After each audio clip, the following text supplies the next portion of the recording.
All right, everyone, we have to talk about the EU now, specifically the concept of Hungary being abused by the Merkelites and basically the Macrons. France and Germany and Belgium basically want to punish anyone that stands in the way of creating, basically a post-national true state. That is, the European Union is meant long-term to become one country. That is apparently what's meant. That's why you have a currency bloc, even though it's dysfunctional, because you want to get people used to that dysfunctionality because it's meant to be like an Orwell dystopia. Literally, it's basically a Fourth Reich. It's slavery. Hungary has bravely stood in the way of this and said, well, we're not bending before some of your proposals because some of your proposals, they're stupid. They will destroy Hungarian sovereignty and we're not dealing with it. Viktor Orban is a populist. They call him a fascist. He's really not. He's just a garden variety populist who happens to care about his nation, I think, more than people like Merkel care about theirs. They want a post-national system, so they literally hate their own nation like they hate every other independent nation. So Orban has said basically, fuck yourself with regards to the migrant crisis. He's like, no, we're not keeping our border open. The Schengen zone is meant to be within Europe by people within the EU already. It's not meant to apply to people that are, from other areas. We're tired of it. And he was quickly joined by the Italian government, which is run by populists there as well. It's saying, yeah, we agree with that approach. In fact, we want to work with Viktor Orban to improve the hardline nature of immigration within Europe because Italy has been disproportionately impacted. Now, it's not like Salvini's regime is like far-righter stuff. A lot of times they'll say, well, these evil far-right Nazis trying to have a culture or whatever. That's apparently considered evil now to have borders. No, actually, it's a leftist regime. They just happen to understand the concept that limitless migration will eventually cause problems in Italy. Italy disproportionately, because you've got to understand a lot of the boats that come into Europe. If it's a land crossing, it's more on the eastern side, but if it's by sea, it's definitely through Italy. And so their navy has to constantly go out and rescue people. You're talking thousands and thousands of migrants. Now, they don't stay in Italy, but they transit through Italy, causing a problem for Italy. So they joined up. Now Poland is coming out and saying, well, we will veto any sanctions on Hungary. We don't want them abused. We agree with them. They have sovereignty. Leave them alone. Now, here's the thing. This is not a Eurosceptic approach on the behalf of the Polish. It's very much a Europhile approach.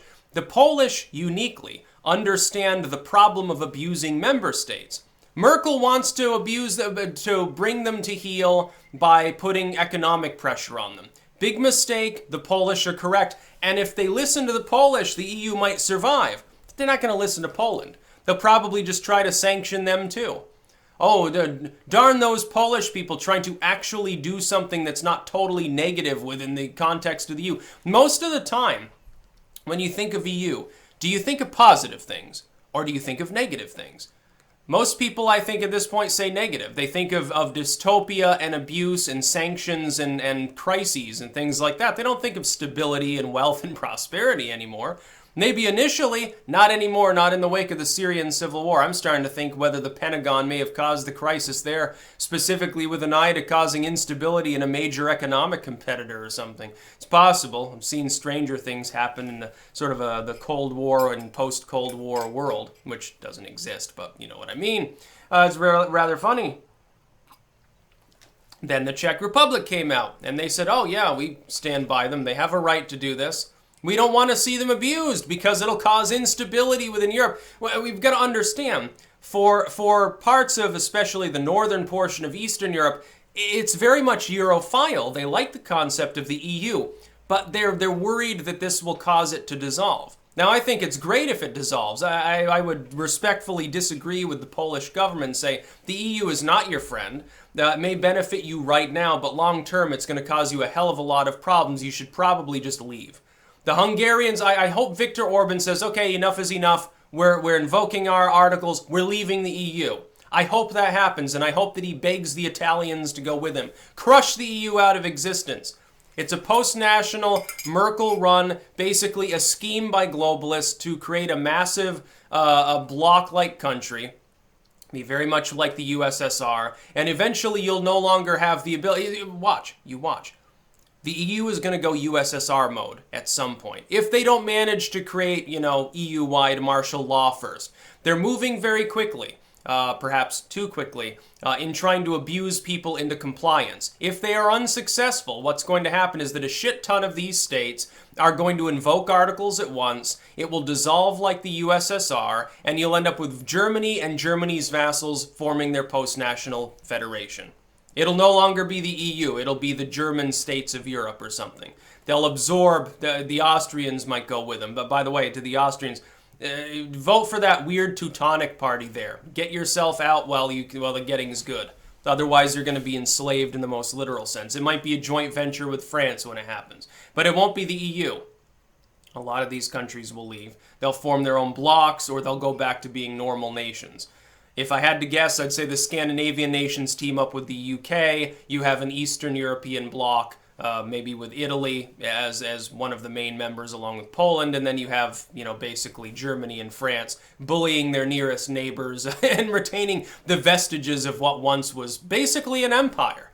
A dysfunctional, shitty empire, but basically, yeah, they managed to unite most of Europe without firing a shot. Under an imperialist, a Napoleonic / Hitler-esque style of rule. It's the joint dream of French and German imperialism a la Europe for the last 2 centuries. This is basically Europeans being European. It's the same ambitious shit. It's just been repackaged for a postmodern audience with family-friendly sounding progressive labels. That's all it is. That's what the EU is. No wonder the Hungarians wouldn't want to be in there.